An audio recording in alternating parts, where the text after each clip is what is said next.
Without so much as a warning, life hangs in the balance. Human endeavor turns to chaos. And within seconds, nothing will ever be the same. Ever. I'm Ron Pitts. Get ready for some of the most hair-raising destruction ever captured on camera. A freestyle motorcycle rider attempts a risky mid-air stunt and nearly pays with his life. A speedboat crash sends a racer slamming into an island at 200 miles per hour. You may want to wear a helmet because things are about to get destroyed in seconds.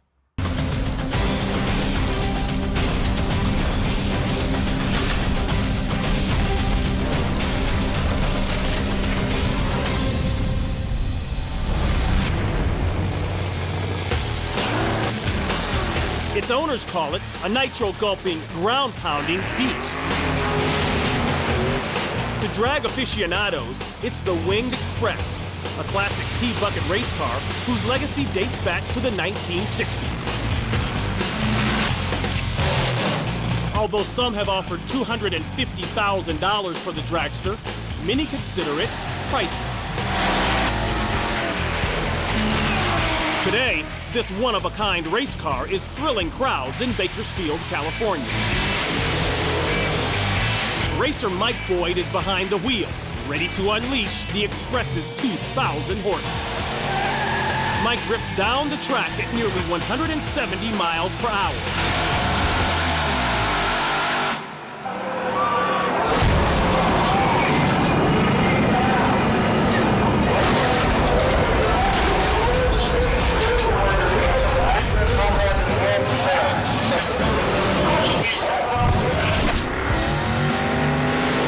The dragster's immense horsepower causes the front end to lift off the ground.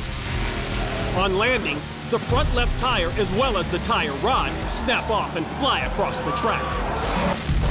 Mike slams into the concrete wall in a burst of fire. The Express overturns with Mike still inside. An ambulance rushes to the scene. Mike is able to extricate himself and escapes uninjured. He's getting out. He's down now. All right, buddy. Mike believes the wheel failure was caused by the typical stresses a dragster undergoes when racing. After this crash, it takes the owners 2 years to completely rebuild the car.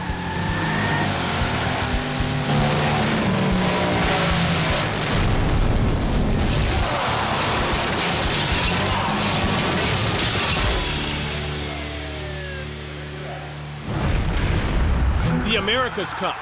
For over 150 years, the fastest yachts from around the world have competed for the chance to take home sailing's most prestigious trophy.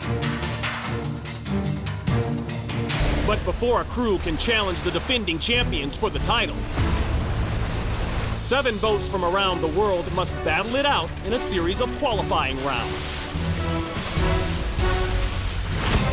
In May 1995, off the coast of San Diego, California, these qualifying heats turned out to be one of the most dangerous and costly in the Cup's history. In an effort to be the fastest boat on the water, the captains pushed their crews and their state-of-the-art vessels to the limit. The yacht, French 3, loses a mast and has to bow out of the race. Another of France's entries loses a keel, and the crew scrambles for safety as the boat capsizes. But it's the Australian team with their entry, One Australia, who will suffer the biggest loss. Conditions are rough, with high winds and choppy seas. The Australian team is in second place. Halfway into the 18.5-mile race, a crack appears in the center of their carbon fiber hull.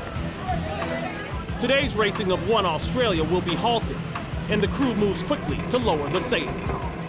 The crack widens, and the yacht begins to slip beneath the waves.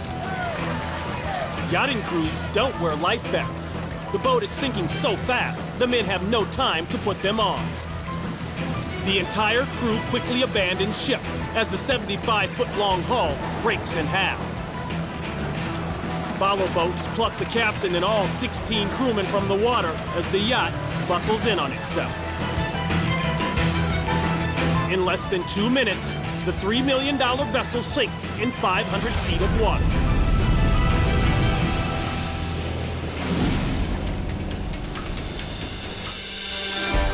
The reason?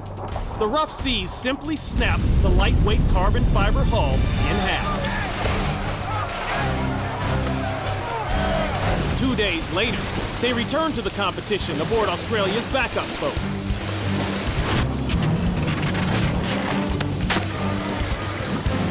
This is the first time in the 144-year history of the America's Cup that a boat sinks during the race.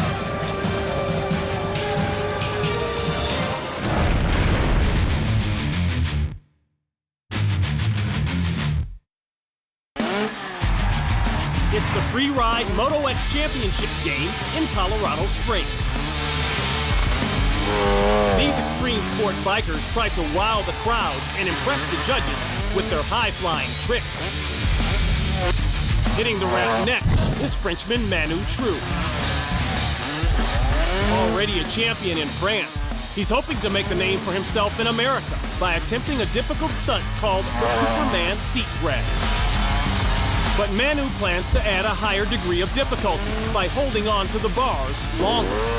A move that he quickly realizes is a mistake.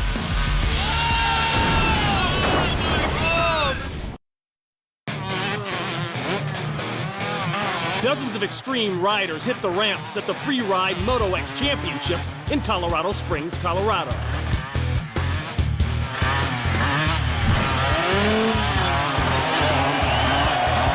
Next is Frenchman Manu True, attempting a difficult maneuver known as the Superman seat grab.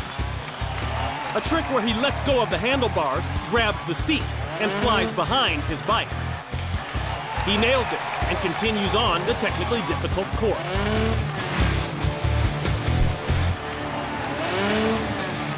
Once again, he goes for the Superman, but ups the degree of difficulty by holding on to the bars longer.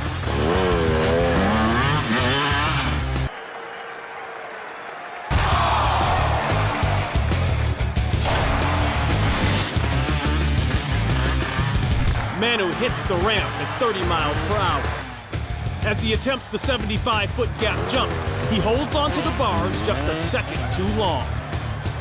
At 40 feet above the ground, he releases his grip, but can't grab onto the seat. He quickly reaches back for the bars, but it's too late. The 250-pound dirt bike sails through the air with Manu right behind him. Manu flies 85 feet before crashing onto the dirt mound and tumbling down. The crowd is stunned, and help soon arrives. Looks like they're tending to his leg. Manu breaks a femur in the crash landing. He makes a full recovery and continues to ride before retiring in 2007.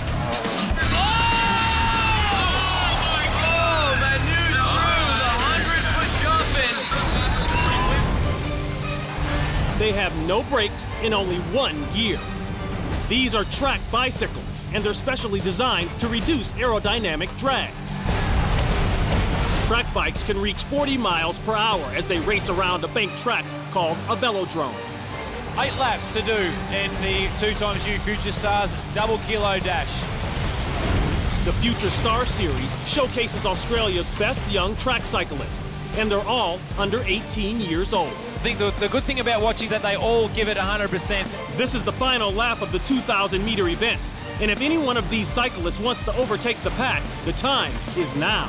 He's just about hit the sand trap at 1 lap to go as Parker of South Australia has stolen the march. The big move coming from around the outside. There's been a fall. Oh!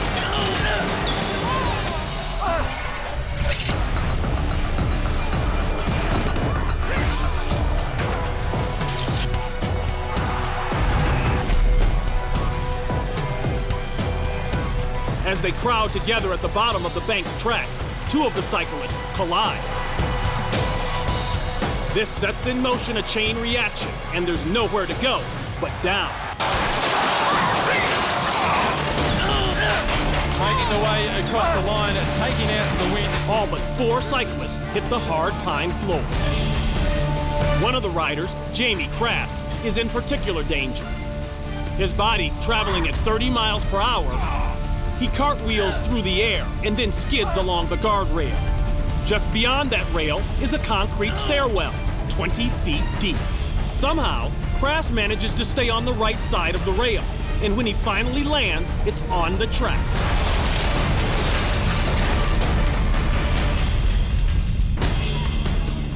Just making sure that all of our riders down on trackside are okay. First aid is in attendance.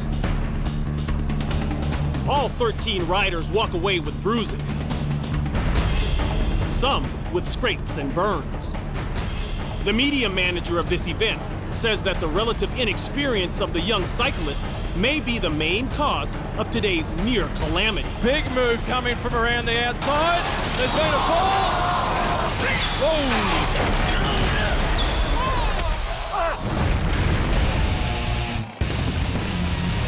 Chandler, Arizona. It's the International Hot Boat Association's World Finals at the Firebird International Raceway.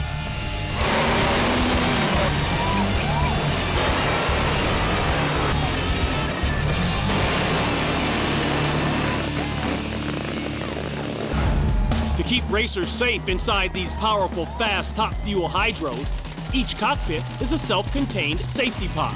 These watertight capsules are meant to break away from the boat in the event of a crash.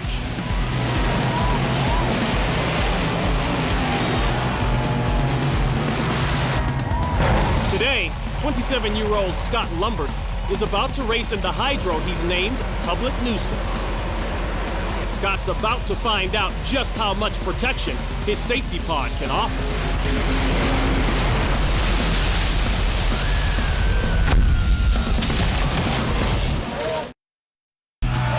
It's the International Hot Boat Association's World Finals in Chandler, Arizona. Spectators gather at the Firebird International Raceway to watch top fuel hydros race at speeds reaching 250 miles per hour. In this round, hydro champion Scott Lumbert will race down the quarter-mile course. Scott takes it up to 220 miles per hour and crosses the finish line in 5.1 seconds.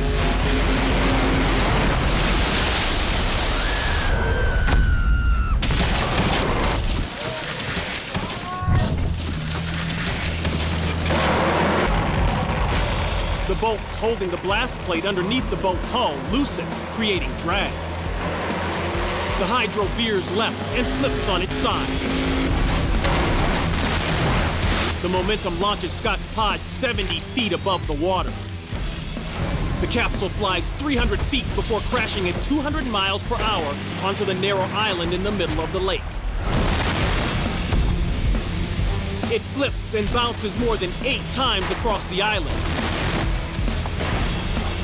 before landing back in the water. Rescue crews rush in. A boat outfitted with a winch lifts the pod out of the water and rushes Scott to shore.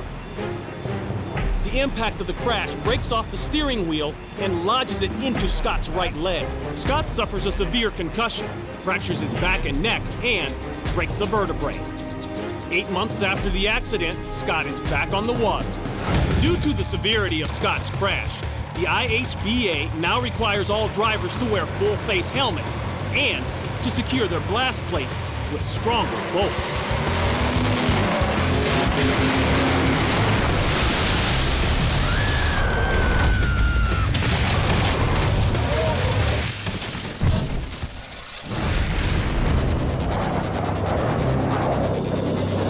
Oh my gosh! Cedar Park, Texas. Okay. And we're getting Are you in your inside. closet?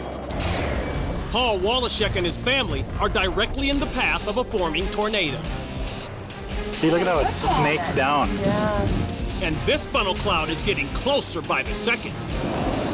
How are we not, Paul? We're scared. I know, I'll be right in. The family runs for cover. Here it comes. Get in the house. While the Wallacheks await their fate, the twister hits across town.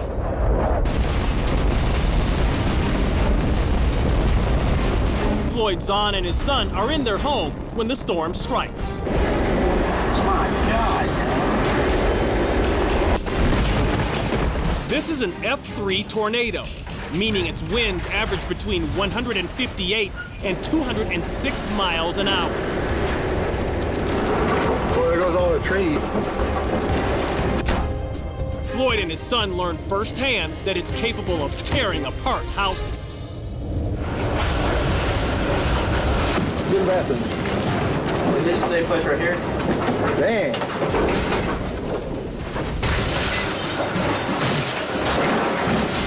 Almost every window in the house is breaking, Dad. Dude, come here. Get it out.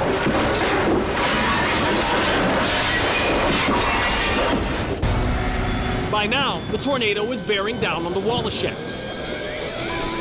Things coming right at us.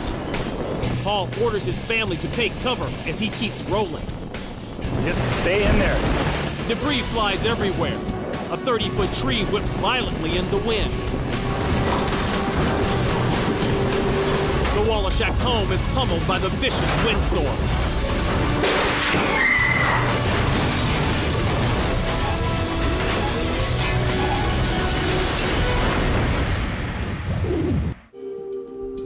The winds finally subside, but they've left their mark.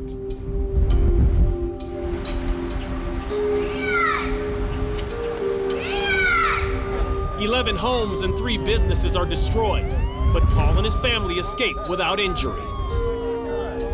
Man, look at that damn thing. I just sliced through there, you know? As for Floyd and his son, they survive as well, although they find a flipped-over RV outside their door. Man, it is terrible. You said that thing's 18,000 pounds. Still flipped it over like a match. The tornado tears a path 9 miles long and 750 feet wide, but everyone in Cedar Park survives. Get in the house.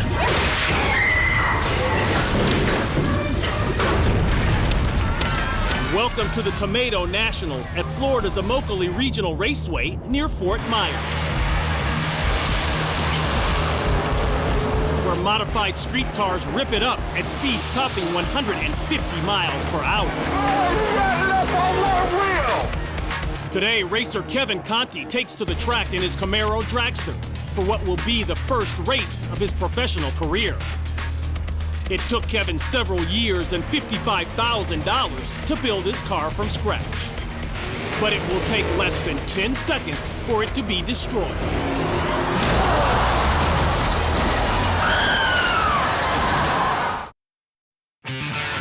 The Tomato Nationals are mecca for speed junkies in Southwest Florida. Some of the drivers buy their dream machine. Some cars are home built. But practically all of them can hit 150 miles an hour by the end of the 1/8 mile run. Kevin Conti is in the Camaro on the right.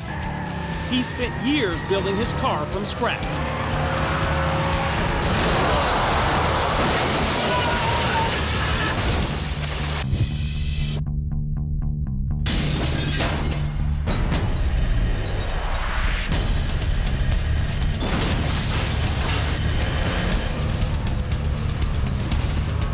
Kevin's off to a good start, but at close to 140 miles an hour, the Camaro climbs the concrete guardrail.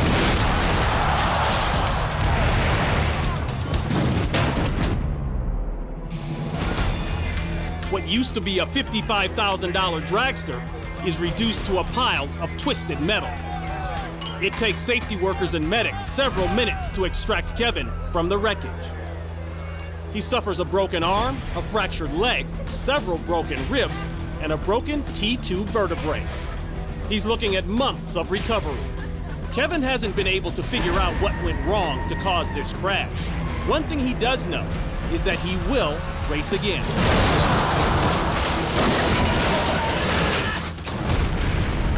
Aichi, Japan, 1987.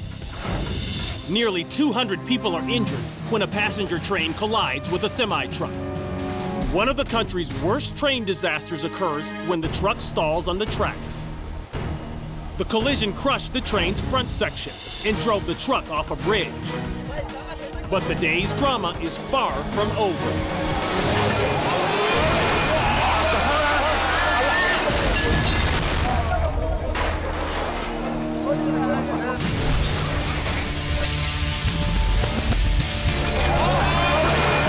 Cranes are brought in to lift the truck out of the ravine beneath the tracks. The plan calls for one crane to lift the truck's flatbed, while at the same time, the other crane hoists up the cab. The weight of the flatbed proves to be far more than one of the cranes can handle. As workers scramble to safety, you can see one man drop to his knees and miss being crushed by inches.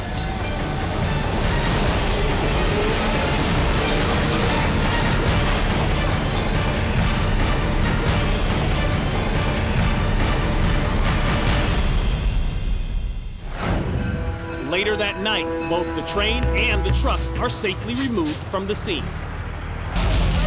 Everyone in the collapse escapes injury. That's it for now. We'll see you next time on Destroyed in Seconds.